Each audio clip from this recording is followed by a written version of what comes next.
Night 11 వరకు అయితే Delhi railway station లో వెయిటింగ్ హాల్లో కూర్చున్నాము. ఇద్దరము 11 ట్రైన్ వచ్చిన తర్వాత 2 days తర్వాత మేము వైజాగ్ లో దిగామన్నమాట ఎర్లీ మార్నింగ్. సో ఏంటంటే ఆయుష్మాన్ కార్డ్ అని చెప్పి మా హస్బెండ్ కి సంబంధించి ఒక కార్డ్ అయితే ఉంటుంది. దాని వల్ల అయితే ఫుల్ గా ట్రీట్మెంట్ ఫ్రీగా జరుగుతుంది అనమాట. ఇక్కడ చండీగఢ్ లో మంచి రెస్పాన్స్ ఉంటుంది ఆ కార్డుకి. వైజాగ్ లో సిఆర్పిఎఫ్ క్యాంప్ కి వెళ్ళి రిఫర్ చేయించుకోవడానికి అని చెప్పి అయితే ఆ డాక్టర్ కి చూపించుకున్నాము. అయితే అతను రిఫర్ చేశారు. రిఫర్ చేసి ఆ డాక్టర్ తో కూడా మాట్లాడారు. ఇలాగా ఫైనల్ స్టేజ్ లో వచ్చారు, మీరు కొంచెం చూడండి అని చెప్పి అయితే అన్నారనమాట. మేము ఆ హాస్పిటల్ కి వెళ్ళాము. ఆవిడ మొత్తం చెక్ చేశారు. ఇంకా 1 week టైం అమ్మా నీకు, ఈ లోపు పెయిన్స్ వస్తే ఓకే, లేకపోతే ఆపరేషన్ చేసేస్తాను అని చెప్పారు. 38th week లో 3 days ట్రైన్ జర్నీ చేసి తీసుకొచ్చినందుకు మా హస్బెండ్ మీద కొంచెం కోపడ్డారంట ఆవిడ.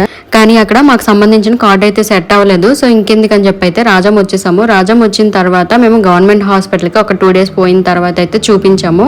అంటే అమ్నోటిక్ ఫ్లూయిడ్ చండీగఢ్ లో తక్కువ ఉంది అని చెప్పారు కదా, సో అందుకని కొంచెం డౌట్ కోసం అయితే మేము వెళ్ళాము హాస్పిటల్. అక్కడ చెకప్ అయిపోయిన తర్వాత అమ్నోటిక్ ఫ్లూయిడ్ అంతా బానే ఉంది, కాకపోతే పెయిన్స్ వస్తే వెంటనే వచ్చి అనేసి అయితే మాత్రం చెప్పారు. జాగ్రత్తగా ఉండు, అన్ని సర్దుకొని ఉండు అనేసి అయితే చెప్పారు గవర్నమెంట్ హాస్పిటల్లో. ఇప్పటికీ నేను 3 different హాస్పిటల్స్ లో అయితే చూపించుకున్నాను కదా. మళ్ళీ ఫైనల్ గా నేను ఫస్ట్ ఏ హాస్పిటల్ కి అయితే వెళ్ళి చూపించుకున్నానో మళ్ళీ లాస్ట్ కి అదే హాస్పిటల్ కి వెళ్ళాను అనమాట. అక్కడ నాకు 1 week టైం ఇచ్చారు. ఈలో పెయిన్స్ వస్తే ఓకే, లేకపోతే ఆపరేషన్ చేస్తాను.